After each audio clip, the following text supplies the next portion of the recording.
Good morning friends, मैं Tiwari class में आपका स्वागत करता हूं। हम एनसीईआरटी की एक्सरसाइज 3.2 के क्वेश्चन नंबर 15 तक कर चुके थे, जो कि आपको लेक्चर सेकंड में मिल जाएंगे। आप देखेंगे मैट्रिक्स का लेक्चर सेकंड उसमें मिल जाएंगे। अब मैं आपको 15 के आगे के न्यूमेरिकल सॉल्व कराता हूं, ठीक है।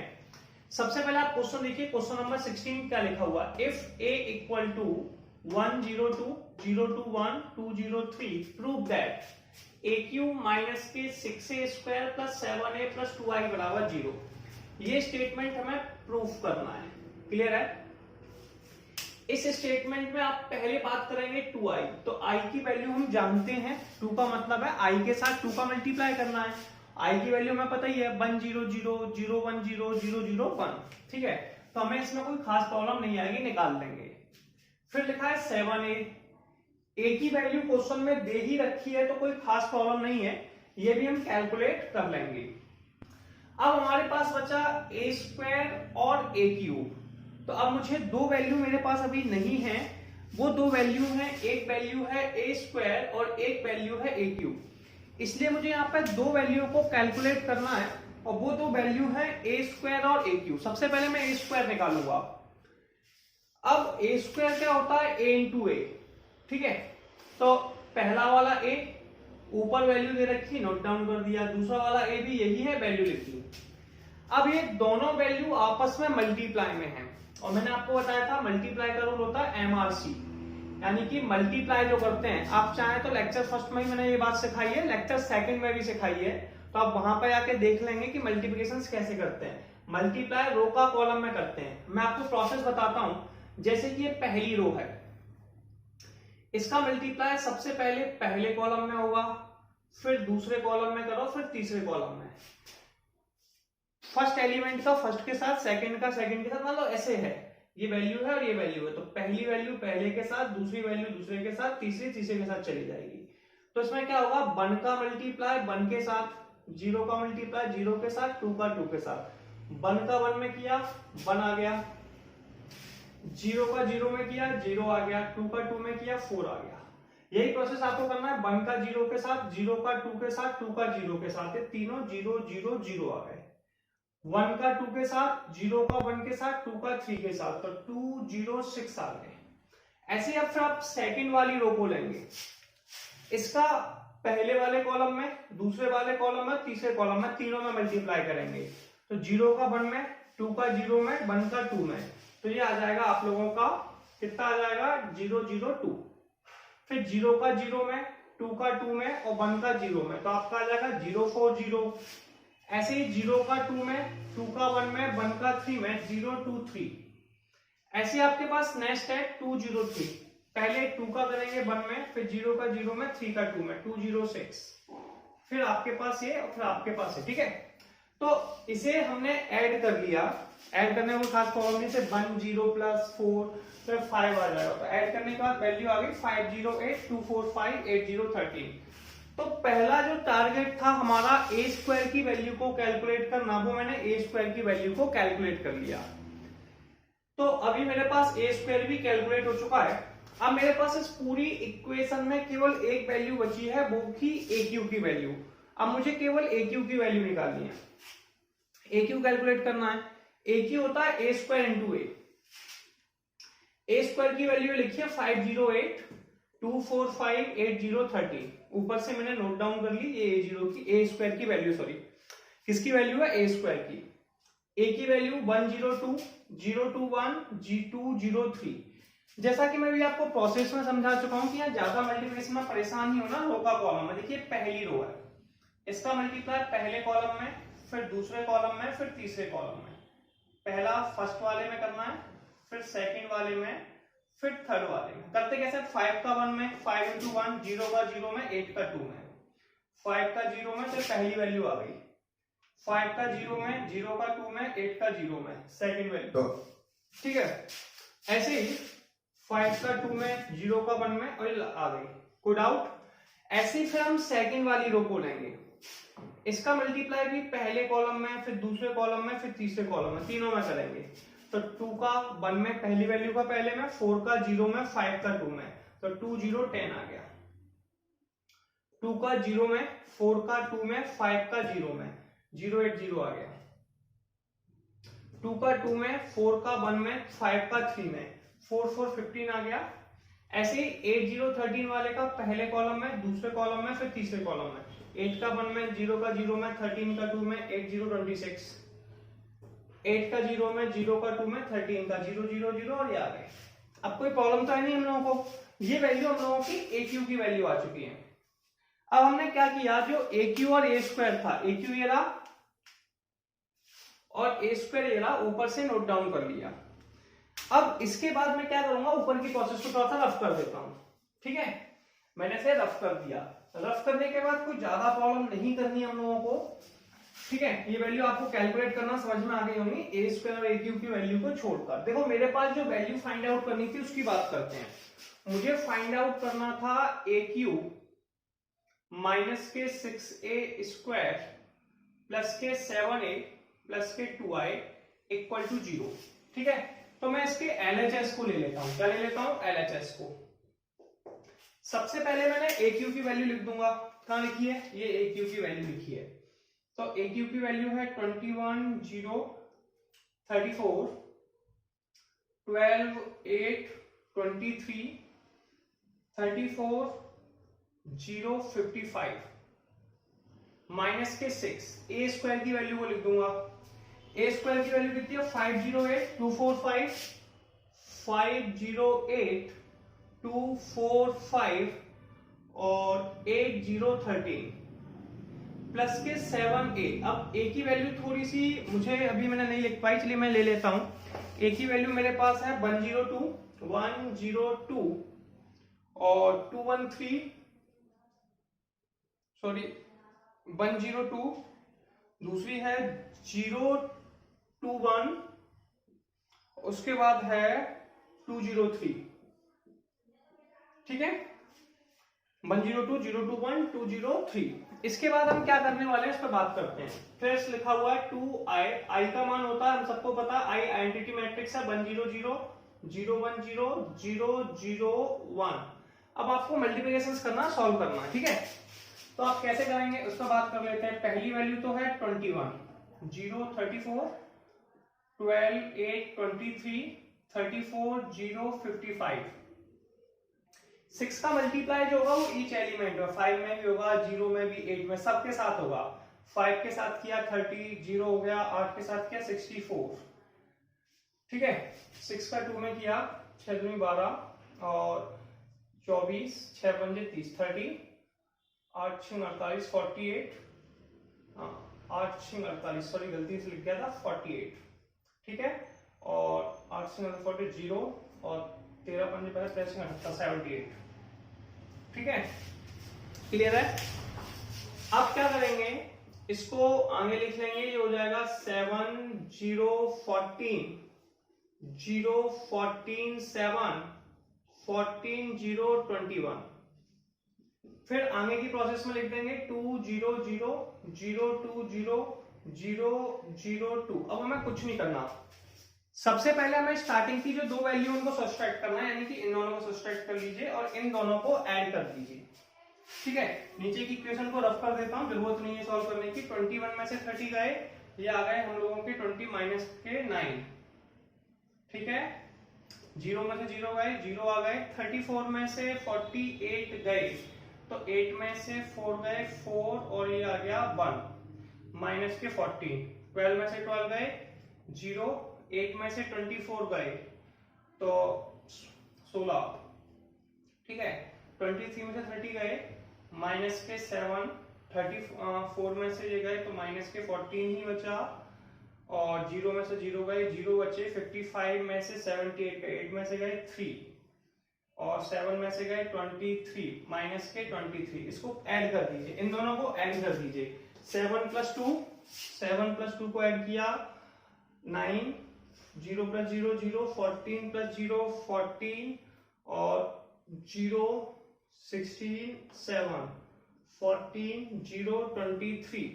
दोनों देखिए ये सारी वैल्यू माइनस की है, ये सारी वैल्यू प्लस की है, दोनों को ऐड कर देंगे तो ऐड करने पे आ गया 0 0 0 और यही हमें प्रूफ करना था कि इसका जो आंसर है वो 0 के बराबर है। तो ये क्वेश्चन हमारा कंप्लीट हो गया, आसान है। चलिए हम लोग नेक्स्ट न्यूमेरिकल को देखते हैं कि नेक्स्ट न्यूमेरिकल क्या है। क्वेश्चन नंबर 17 देखते हैं। If a equal to 3 minus K 2 4 minus K 2 and I यहाँ पे आइडेंटिटी मैट्रिक्स है, ठीक है। इसका मान है 2/2 का है तो 1 0 0 1, याद भी रखें इसको, 2/2 और 3/3 में। फाइंड के, हमें के की वैल्यू को फाइंड आउट करना है, के की वैल्यू को ज्ञात करना है, so that A square equal to K minus K 2i। सबसे पहले हम क्या करते हैं, ए स्क्वायर निकाल लेते हैं। ए स्क्वायर का मतलब क्या होता है, ए इंटू ए का मान 3 माइनस 2 4 माइनस 2, पहले नोट कर दिया, दोबारा भी लिख दिया। अब जैसा कि मैं आपको समझा चुका हूं कि इसे सॉल्व कैसे करते हैं, मैंने आपको बताया था यार मल्टीप्लिकेशन होता है रो का कॉलम में होता है। रो का कॉलम में कैसे, देखिए रो है, इसका पहले कॉलम है, मैं बताता हूं पहली वैल्यू का पहले में, सेकंड का सेकंड में। तो 3 का मल्टीप्लाई 3 में करेंगे, -2 का मल्टीप्लाई 4 में करेंगे, ठीक है। ऐसे ही 3 का मल्टीप्लाई -2 में करेंगे तो लिख देंगे 3 into minus K 2 plus -2 into minus K 2। Objection है। फिर सेकंड वाली रो को लेंगे, इसका भी वही प्रोसेस है, रो का कॉलम में मैंने बताया था MRC multiply row with column, 4 का 3 में तो 4 into 3 plus minus K 2 into में 4। फिर नेक्स्ट देखेंगे 4 into minus K 2 plus -2 into -2। अब हमें इस प्रोसेस को फॉलो करना है, सॉल्व करना है। मल्टीप्लिकेशन में कोई खास प्रॉब्लम है नहीं हमें, तो हम क्या करेंगे, 3 इंटू 3 9 माइनस के 8, 3 इंटू 2 माइनस के 6 प्लस के 4, 12 माइनस के 8 और ये हो जाएगा -8 प्लस के 4, ये आ गया 1 माइनस के 2 और 12 में से 4 और 8 में से गए माइनस के 4। ये ए स्क्वायर की वैल्यू आ गया। मैं जो फाइंड आउट करना था वो था ए स्क्वायर इक्वल टू के ए माइनस के 2i, ये मैं फाइंड आउट करना था। इसमें ये इक्वेशन हमें दी हुई थी, इससे हमें के की वैल्यू को फाइंड आउट करना है। तो मैं ए स्क्वायर की वैल्यू को लिख देता हूं। ए स्क्वायर की वैल्यू आसान है, 1 माइनस के 2 4 माइनस के 4 के ए का मान है 3 माइनस के 2 4 माइनस के 2, ठीक है। माइनस के 2, आई का मान है 1 0 0 1, मल्टीप्लिकेशन कर लीजिए इसका, तो ये हो जाएगा 1 माइनस के 2 4 माइनस के 4, के का समय मल्टीप्लाई होगा तो ये हो जाएगा 3k माइनस के 2k और ये हो जाएगा 4k माइनस के 2k और ये हो जाएगा 2 0 0 2। सब्सट्रैक्ट कैसे होते हैं, कॉरस्पॉन्डिंग एलिमेंट घटेंगे, 3k में से 2 घटेगा, 2k में से 0 घटेगा, 4k में से 0 और -2k से 2k। तो इसे हमें कॉरस्पॉन्डिंग एलिमेंट को सब्सट्रैक्ट करना है। तो कैसे करेंगे, पहली वैल्यू है 1 माइनस के 2 4 माइनस के 4, ठीक है, क्लियर है। इसमें आप लिख सकते हो 3k minus K 2, 3k minus K 2 minus के 2k और 4k, ये आ गया 4k और ये नेक्स्ट आ गया माइनस के 2k और माइनस के 2, ठीक है, कोई प्रॉब्लम नहीं है। अब मैंने बताया था सब्सट्रैक्ट भी होते हैं तो इक्वल भी होंगे। मान लीजिए पहली वैल्यू के बराबर है तो 3k माइनस के 2 बराबर 1, 3k बराबर 2 को इस साइड ले गए तो 2 प्लस 1 यानी कि 3, k का मान 1 आ गया। अब ये आंसर हो गया, लेकिन हो सकता है फेल हो जाए, अभी मैं नहीं कह रहे ना, तो हम क्या करते हैं दूसरी वैल्यू को भी कंपेयर करके देख लेते हैं। वैसे कोई प्रॉब्लम नहीं है, एक से आंसर क्लियर हो जाता है। तो माइनस के 2 किसके बराबर है, माइनस के 2k के, तो इससे भी k का मान बना गया। चलिए आप किसी से भी आंसर निकालेंगे सबसे इक्वल आएगा। 4 किसके बराबर है, 4k के, 4 किसके इक्वल है, 4k के, और इससे भी k का मान निकालेंगे तब भी बना गया। इसके बाद माइनस के 4 किसके बराबर है, माइनस के 2k माइनस 2k, इसको इस साइड ले गए, -2 बराबर माइनस के 2k, k का मान आ गया 1। तो हम किसी भी वैल्यू से कैलकुलेट करें, k की वैल्यू ऑलवेज भी बना रही है तो कोई प्रॉब्लम नहीं है। वैसे हमें एक ही सफिशिएंट होता है कैलकुलेट करने के लिए, लेकिन हो सकता है कि ऐसे ऑब्जेक्टिव्स में नन ऑफ दीज आंसर है तो k का मान ही निकालना, तो k की वैल्यू 1 हो गई। ठीक है, मैंने सारी इक्वेशन से निकाल के दिखा दी, तो क्वेश्चन नंबर 17 कंप्लीट हो गया। देखिए क्वेश्चन नंबर 18 पढ़ेंगे। क्वेश्चन नंबर 18 काफी टिपिकल क्वेश्चन है, थोड़ी सी प्रॉब्लम आती है, बाकी कोई प्रॉब्लम नहीं है ज्यादा। देखिए क्वेश्चन नंबर 18 में लिखा है if a equal to 0 minus 10 alpha 0, ठीक है, and i is identity matrix. i कैसा है? आइडेंटिटी मैट्रिक्स है, यानी कि इकाई आव्यूह है ऑफ ऑर्डर 2 ऑर्डर का। तो हमें शो करना है i का i plus A equal to i minus A equal to cos alpha minus sine alpha cos alpha. ठीक है, अब देखिए सबसे पहले a की वैल्यू मुझे दे रखी थी, मैंने लिख लिया, कोई ऑब्जेक्शन नहीं होगा आप लोगों को। अब ये 10 में दे रखा था 10 अल्फा अपॉन 2, तो मैंने इसे सिंप्लीफाई करने के लिए 10 अल्फा अपॉन 2 को t मान लिया, तो ये 0 तो 0 रहा, इसे लिख दिया t, इसे भी t लिख दिया, इसे 0 लिख दिया। अब यहाँ पे कॉस और साइन के फॉर्म में इक्वेशन दे रखी है, दिख रही है आपको इक्वेशन? ये इक्वेशन कॉस और साइन में दी है, और मेरे पास जो क्वेश्चन है a की वैल्यू 10 अल्फा अपॉन 2 में है। और अच्छी बात क्या है, मुझे कॉस और साइन के फॉर्मूले याद हैं जो कि अल्फा अपॉन 2 हाफ एंगल में होते हैं। तो कॉस अल्फा का फॉर्मूला होता है 1 माइनस के tan square alpha by 2 1 plus tan square alpha by 2। a की वैल्यू 10 अल्फा अपॉन 2 में दी है, तो उसे 10 अल्फा अपॉन 2 में चेंज कर लिया। साइन अल्फा का फॉर्मूला होता है 2 tan alpha upon 2 1 plus tan square alpha upon 2। अब ज्यादा परेशान नहीं होना, tan अल्फा अपॉन 2 की वैल्यू कितनी है? 10 अल्फा अपॉन 2 की वैल्यू है t, तो 1 minus T square upon 1 plus T square, और ये हो गया 2t upon 1 plus T square. कोई प्रॉब्लम नहीं। अब हम LHS और RHS दोनों को लेके प्रूफ करेंगे। पहले मैं LHS ले लेता हूं, ठीक है, थोड़ा सा। तो LHS मेरे पास कितना लिखा है? i plus A. i का मान आप सब जानते हैं 1 0 0 1, a का मान हमारे पास है ये 0 माइनस t 0। तो ये 1 को 0 में ऐड किया, 1 आ गया, कॉरस्पॉन्डिंग एलिमेंट 0 को माइनस टी में किया, माइनस टी आ गया, 0 को t में किया, t आ गया, 1 को 0 में किया, 1। अगर हमें क्वेश्चन के टर्म्स में चाहिए तो हम एक काम और भी कर सकते हैं कि t की जगह 10 अल्फा अपॉन 2 लिख सकते हैं। तो 1 माइनस के 10 अल्फा अपॉन 2 लिखना चाहें तो, नहीं तो ऐसे भी काम चल जाएगा, 10 अल्फा अपॉन 2 और 1। ये LHS की वैल्यू हो गई। अब हमारे पास बचा RHS, तो हम RHS के पास चलते हैं कि भैया RHS क्या है। RHS है हमारे पास i माइनस के a, ठीक है, कॉस अल्फा माइनस के साइन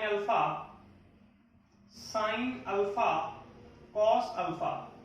अब ज्यादा परेशान नहीं होना, i की वैल्यू में पता है आइडेंटिटी मैट्रिक्स होता है, तो इस i की जगह हम लिख देंगे 1 0 0 1 ब्रैकेट क्लोज। a का मान कितना है? a का मान है हम लोगों के पास अभी t के टर्म्स में 0 माइनस के t और t और 0, ठीक है। अब यहाँ पे कॉस और साइन की वैल्यू तो हम निकाल चुके हैं। कॉस की वैल्यू ये रही 1 माइनस के T square upon 1 plus T square, sine की 2t upon 1 plus T square. तो इस कॉस की जगह लिख देंगे, कॉस की लिख देंगे 1 minus T square upon 1 plus T square, और साइन की जगह लिख देंगे 2t upon 1 plus T square. ऐसे ही साइन की जगह 2t upon 1 plus T square, और यहां पे आ जाएगा कॉस की जगह 1 minus T square upon 1 plus T square, ठीक है।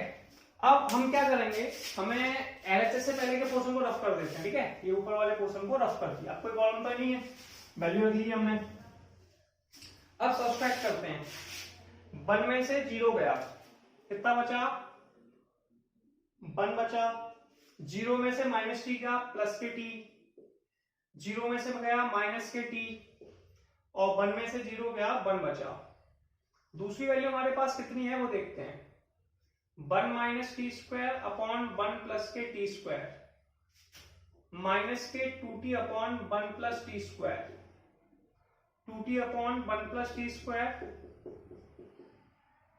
1 माइनस के T square upon 1 plus T square. अब ज्यादा प्रॉब्लम नहीं लेनी है, सुनिए, मल्टीप्लिकेशन करना है। मल्टीप्लिकेशन रो का कॉलम में करते हैं भैया, पहली रो है इसका पहले कॉलम में करना है, फिर दूसरे कॉलम में करना है।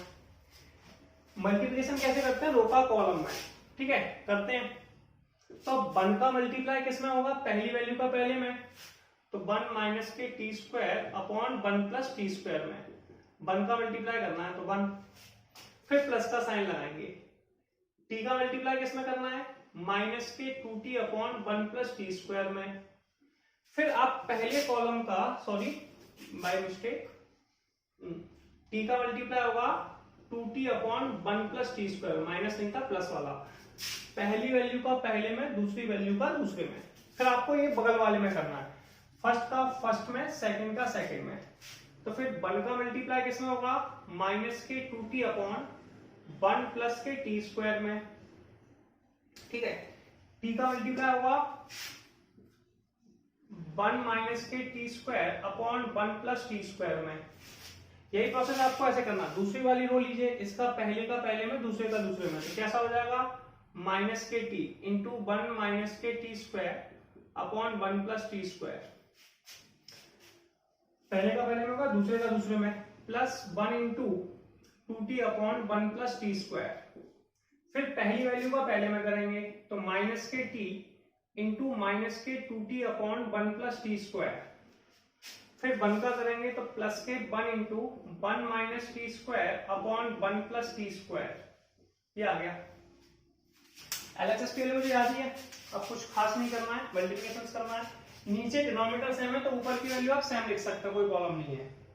ऊपर हमारे पास आंसर आ गया 1 माइनस के टी स्क्वायर प्लस के 2t square upon 1 plus T square.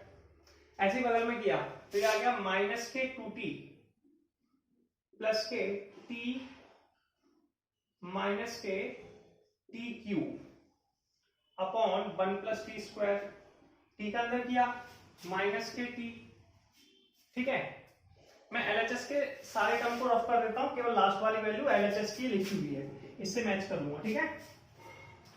T का इसमें किया माइनस के टी, टी का टी स्क्वायर में किया प्लस के टी क्यू और प्लस के 2t upon 1 plus T square. आगे वाले का किया 2t स्क्वायर प्लस के 1 minus T square upon 1 plus T square. अब इसे सब्सट्रैक्ट कर देंगे, ठीक है। सब्सट्रैक्ट कैसे करना है उस पर बात कर लेते हैं। चाहे तो हम इसको आरएचएस वाले टर्म्स को रफ कर देते हैं, यहां पे नीचे कर देंगे, ठीक है। तो 2t स्क्वायर में से टी स्क्वायर गया, कितना बचा 1 प्लस टी स्क्वायर, नीचे भी 1 प्लस टी स्क्वायर। 2t में से गया तो ये बचा माइनस के टी क्यू और माइनस के T upon 1 plus T square, ठीक है। या फिर आप ऐसे भी लिख सकते हैं t माइनस के टी क्यू। पहले 2t में से गया माइनस के टी टी क्यू, 2t में से t गया तो ये बचा t plus K T Q 1 plus T square. 2t square में से गया तो 1 plus K T square upon 1 plus T square. अब कुछ नहीं करना है, दोनों कैंसिल आउट हो गए। 1 प्लस टी स्क्वायर से 1 प्लस टी स्क्वायर कट गए, 1 बचा। इसमें से माइनस के टी कॉमन ले लो तो माइनस के टी कॉमन आ गए। जैसे ही माइनस के टी कॉमन आए ये बचा 1 plus K T square upon 1 plus T square. इसमें से टी कॉमन ले लीजिए तो 1 plus T square upon 1 plus T square, और ये दोनों कटी गए तो 1 बचा। अब यहां भी कैंसिल आउट कर दो तो 1 प्लस टी स्क्वायर से 1 प्लस टी स्क्वायर कट गए। क्या बचा भैया, यहां पे बचा 1, यहां बचा माइनस के टी, यहां बचा t और यहां बचा 1। अगर हम t की वैल्यू को लिखते हैं, किसकी वैल्यू को लिखते हैं t, तो 1, t की वैल्यू कितनी है tan alpha upon 2, tan alpha upon 2 और 1। तो ये LHS था, ये आपको दिख रहा है, और ये RHS है, ये भी आपको दिख रहा है। तो LHS और RHS की वैल्यू बराबर है। LHS और RHS की वैल्यू बराबर होने का मतलब है हमने क्वेश्चन सॉल्व कर दिया है, क्वेश्चन हमारा कंप्लीट हो गया है। क्वेश्चन, चलिए क्वेश्चन नंबर 19 देखते हैं। 19 में क्या लिखा हुआ है, a trust fund has 30,000 that must be invested into different types of bonds. ऐसे मान लीजिए कि मेरे पास 30,000 रुपए हैं। कितने रुपए हैं, 30,000 रुपए हैं। मैं इसे 2 लोगों को देना चाह रहा हूं, ठीक है। एक ए को और एक बी को, मैं 2 जगह देना चाह रहा हूं ब्याज का, ठीक है। एक ऐसे ही एक ट्रस्ट के पास 30,000 रुपए हैं, वो 2 जगह इन्वेस्ट करना चाह रहा है। फर्स्ट बॉन्ड पे 5%, पहले वाले से मैं 5% का इंटरेस्ट लेता हूं per year, and second bond पे 7%, दूसरे वाले से मैं 7% का ब्याज लेता हूं। Among two types of a trust fund must be obtained annual total interest 1800। हमें दो केसेस पे बात करनी है, जब मुझे ब्याज 1800 रुपए मिले यानी कि 1800 मिले, और एक बार मुझे 2000 रुपए मिले। अब देखिए मैं सिंपल सा बताता हूं कि मेरे पास दो लोग थे, ये पहला पीपल था, ये सेकंड पीपल था। इन दोनों को मैं पैसे ब्याज पे दे रहा था, यानी कि दो जगह इन्वेस्ट कर रहा हूं। पहले वाले को मैंने x रुपए दिए था, ठीक है। अगर मैं अब तो दूसरे वाले को कितना दूंगा, कई लोगों को लगता है कि मैं बाई दूंगा, नहीं, मेरे पास 30,000 रुपए से मेरे पास 50 रुपए थे, मैंने 10 रुपए किसी को दे दिए, मतलब तो दूसरे वाले को मैं कितना दूंगा, 50 माइनस के 10 यानी कि 40। तो दूसरे वाले को दूंगा मैं 30,000 माइनस के x। तो मैंने पहले वाले बंदे को, जो मुझे मैट्रिक्स मेथड से सॉल्व करना है, x रुपए दिए, दूसरे वाले को हम देंगे 30,000 माइनस के x। अब जो मैं ब्याज लगा रहा हूं वो मैं पहले वाले के ऊपर, अपने को पता है रो का कॉलम में मल्टीप्लाई होता है तो वर्टिकली लिखना है, ठीक है। तो पहले वाले का जो ब्याज है वो 5% का है। कितने का है, 5% का है। परसेंट को डालते हैं 100 आ जाता है, तो 5/100। दूसरे वाले का ब्याज 7% का है, तो 7/100। मुझे पहले वाले केस को सॉल्व कर रहा हूं, ए वाले को, तो मुझे ब्याज मिलने वाला 1800 रुपए का। कितने का मिलने वाला, 1800 रुपए का। अब मुझे ज्यादा कोई प्रोसेस नहीं करनी है, मुझे सिंपल सा सॉल्व करना है।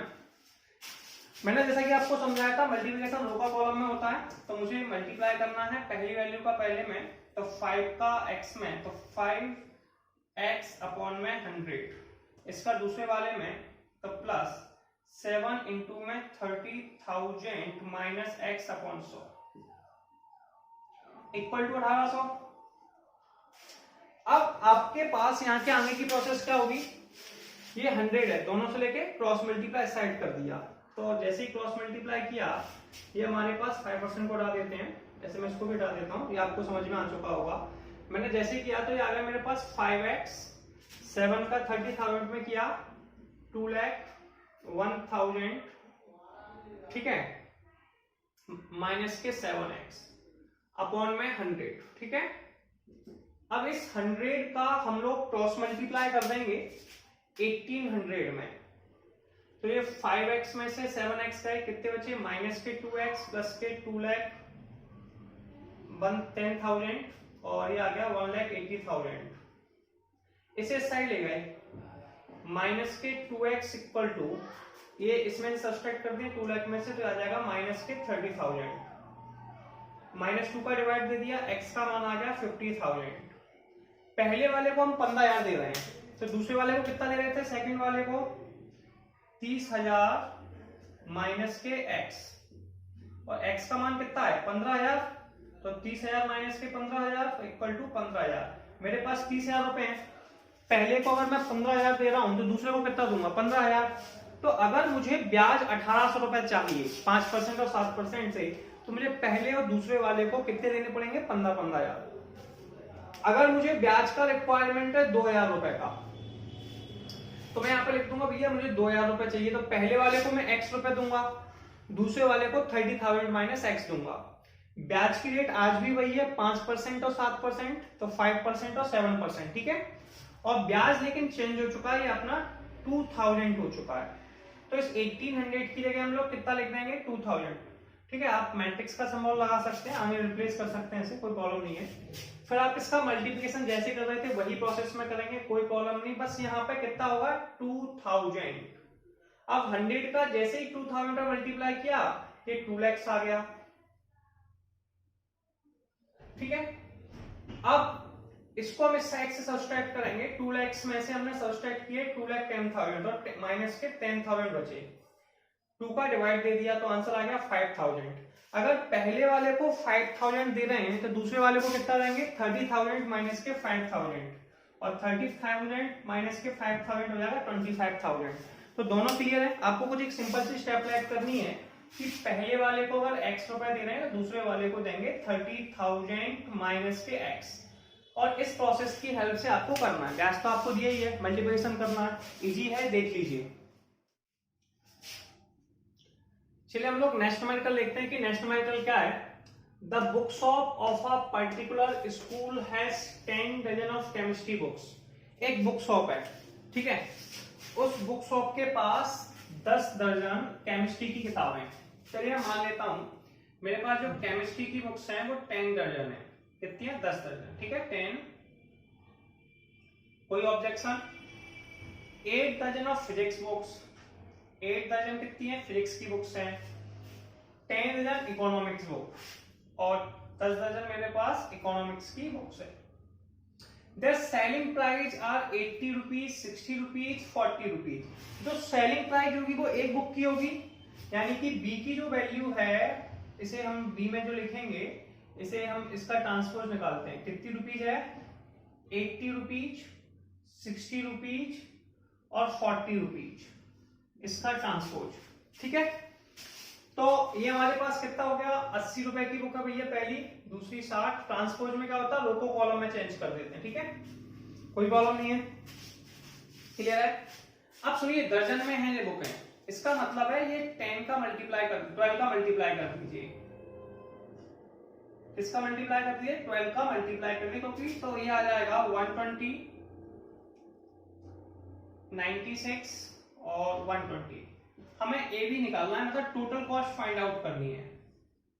तो 120, 96, 120, प्रॉब्लम तो नहीं है, ठीक है। दूसरे की कॉस्ट कितनी है? 80 रुपीज, 60 रुपीज, 40 रुपीज। सबसे पहले हम क्या करेंगे? 12 का मल्टीप्लाई 80 में करेंगे। 12 का मल्टीप्लाई जैसे 80 में किया, 12 8 96, 9, ठीक है, तो ये हो गया 9, 12 8 96, 9600। इसका फिर सेकंड वैल्यू का सेकंड में होता है, रो का कॉलम में होता है, रो है कॉलम में, तो 6 × 6 36, 6 आ गया 3 और 9 × 54 57, 5760, ठीक है, 12 × 4 48। अब इन्हें ऐड कर दीजिए, 0 0 0 0 आ गया, 0 6 0 6 आ गया, 8 और 7 15, 15 और 6 15 और 6 21, 1 आ गया, 9 और 4 13, 13 और 5 18, तो 20, तो 20,160। आंसर कितना आ गया? 20,160। तो अपने पास टोटल जो पैसे रिसीव हुए वो आपके पास कितने हुए? 20,160 रुपीज रिसीव हो गए, ठीक है। क्वेश्चन कंप्लीट है। हम लोग नेक्स्ट क्वेश्चन देखते हैं कि नेक्स्ट क्वेश्चन क्या लिखा हुआ है। Assume x, y, z and w, p are the matrices of order। ये ऑर्डर दिया हुआ है, क्या दिया हुआ है? ऑर्डर। तो ऑर्डर के लिए सबसे पहले कुछ मैं तो वैल्यू लिख देता हूं। देखिए p का, x का जो ऑर्डर है, ऑर्डर मतलब वो कितने बाई रो है, कितने कॉलम है। x में दो रो है, n कॉलम है, y में 3 रो है, k कॉलम है, z में 2 रो है, p कॉलम है, w में n रो है, 3 कॉलम है, और P के अंदर P इंटू के है, ये वैल्यू लिख ली। अब the restrictions of NPK, NPK के लिए क्या कंडीशंस हो कि ये सेटिस्फाई हो जाए? कौन सा वाला? P Y plus W Y. इसके लिए आपको देखो मल्टीप्लाई के रूल समझने पड़ेंगे। जैसे मैंने कहा 3 इंटू 2 का मैट्रिक्स है और 2 इंटू 3 का मैट्रिक्स है। अगर इसे मल्टीप्लाई करना है तो फर्स्ट वाले का कॉलम सेकंड वाले की रो, यानी कि बीच के जो टर्म्स हैं वो आपस में इक्वल होने चाहिए, तभी इनका मल्टीप्लाई हो सकता है। तो ये दोनों कैंसिल नहीं होते, प्रॉपर्टी मान के चलिए ये दोनों हो जाते हैं, 3 इंटू 3 का आंसर आ जाता है, ठीक है। ऐसे 3 इंटू 5 एक मैट्रिक्स है, तो अगर इसका मल्टीप्लाई करना है तो 5 इंटू 3 या 5 इंटू 2, 5 इंटू 1 कुछ भी होना चाहिए, वे बीच की वैल्यू सेम होगी तभी आंसर आएगा। 3 इंटू 2 का आंसर आ जाएगा। ये मल्टीप्लाई का रूल होता है। अगर किसी वैल्यू को प्लस करना है, 3 इंटू 2 केवल 3 इंटू 2 के मैट्रिक्स के साथ प्लस होगा या सब्सट्रैक्ट होगा, 3 इंटू 3 3 इंटू 3 के मैट्रिक्स के साथ प्लस या सब्सट्रैक्ट होगा। जोड़ने के लिए ऑर्डर सेम होना चाहिए। मेरे पास दो वैल्यू है, पी वाई है और डब्ल्यू वाई है। मैं दोनों को अलग अलग सॉल्व कर रहा हूं।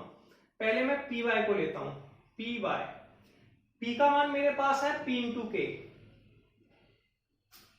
और बाय का, पी का मान दिया पी इंटू के, बाय का मान है 3 इंटू के। जैसा कि मैं आपको भी समझा चुका हूं कि मल्टीप्लाई के लिए रूल होगा कि भैया बीच की वैल्यू सेम हो, ये दोनों सेम होनी चाहिए। सेम होने का मतलब है कि यहाँ पे k का मान कितना हो जाएगा 3। सेम तभी हो सकता है k का मान 3 है। तो ऑप्शन में पहला ऑप्शन वो हो जाएगा या k का मान 3 है, तो k का मान 3 ऑप्शन सी के पास है और ऑप्शन ए के पास है। दो ऑप्शन हो नहीं सकते, तो अभी हमने दोनों ऑप्शन पे टिक किया। अब ये दोनों आंसर गलत हो गए, ठीक है। तो अब ये दोनों कैंसिल हो गए, जैसा होते नहीं है, प्रॉपर्टी वैसे ही बता रहा हूँ। 3 से 3, तो ये ऑर्डर आंसर आ जाएगा 3p इंटू के का। मेरे पास दूसरी वैल्यू है w इंटू वाई। अब w का मान मेरे पास कितना है n इंटू 3। w का मान है n इंटू 3 और y का मान है 3 इंटू के। y का मान कितना है मेरे पास 3 इंटू के। अब जैसा कि मैंने आपको भी समझाया था कि आप यहाँ पे क्या करने वाले हैं, दोनों कंडीशन में एक सिंपल सी कंडीशन होगी। वो सिंपल सी कंडीशन क्या होगी कि बीच का आंसर सेम होना चाहिए। बीच का आंसर सेम, बिल्कुल सेम है, ये दोनों कैंसिल आउट हो जाते हैं, n इंटू के आ गया। अगर इन दोनों को अब यहाँ पे ऐड किया गया है, ऐड के लिए मैंने बताया था ऑर्डर सेम होना चाहिए, तो देखिए k को k से बराबर होगा, p n के बराबर होगा, तो p किसके बराबर है, n के, ठीक है। तो दूसरी कंडीशन हो गई p बराबर n। तो दोनों आंसर में देखो p बराबर n का है, ऑप्शन ए में, तो ऑप्शन ए हमारा आंसर हो गया। समझ में आया। प्लस करना है दोनों को, प्लस करने के लिए सिंपल सी कंडीशन होती है भैया, दोनों का ऑर्डर सेम होना चाहिए। k के बराबर बिल्कुल सही है, p n के बराबर बिल्कुल सही है, तो ये आपका पहला क्वेश्चन कंप्लीट हुआ। अब हम इसके दूसरे ऑप्शन के पास चलते हैं, कोई ऑब्जेक्शन नहीं है, इसे मैं थोड़ा सा रफ करता हूं। नेक्स्ट, अब यहां से सेकंड क्वेश्चन है मेरे पास कि भैया 6 7x और 5z है। तो पहले आपको बताना है कि x का मान कितना है। तो x का मान मेरे पास ये लिखा हुआ था, मैंने रफ कर लिया 2 इंटू एन। x का मान है 2 इंटू एन का, ठीक है।